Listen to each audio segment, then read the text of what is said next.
அம்மாவுக்கு மட்டும் ஒரே ஒரு முறை புடவை வாங்கி கொடுத்துருக்கேன். ஆனால் அப்பாவுக்கு இது வரைக்கும் அந்த மாதிரி நான் எதுவும் வாங்கி கொடுத்ததில்லை.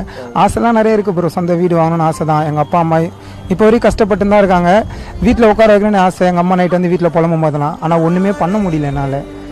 எனக்கு ஒரு அண்ணன் இருக்கான், அவனாலையும் முடியல. எவ்வளோ 4 பேருமே வேலைக்கு போகிறோம். வெளியே நிறைய பேர் சொல்லுவாங்க, வீட்டில் 4 பேர் வேலைக்கு போகிறீங்களே, வீடு நல்லா தானே இருக்கணும் அப்படின்ட்டுன்னு. ஆனால் வீட்டில் இருக்கிற கடன் பிரச்சனை வீட்டாளுங்களுக்கு தான் தெரியும். அதனால் அம்மா இப்போ வரைக்கும் எங்களால் வீட்டில் உட்கார வைக்க முடியல. சொந்தமாக செங்கல் கூட கிடையாது. பிறந்ததுலேருந்து சென்னையில் தான் ப்ரோ இருக்கும். படித்தோம் டிகிரி கிடையாது. வேலைக்கு போகிறோம், ஒன்றுமே இல்லை ப்ரோ. வாங்குற காசு அவன் உன சாப்பிட்டு போயிடுறான்.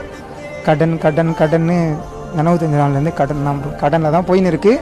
இதுக்கப்புறமும் கடனில் தான் போகணும்னு தெரியும். அதுக்குன்னு அதே நினச்சினா இருந்தால் என்ன பண்ண முடியும்? கஷ்டம். ஒரு பிரச்சனை போனது இன்னொரு பிரச்சனையும் வந்துடும்.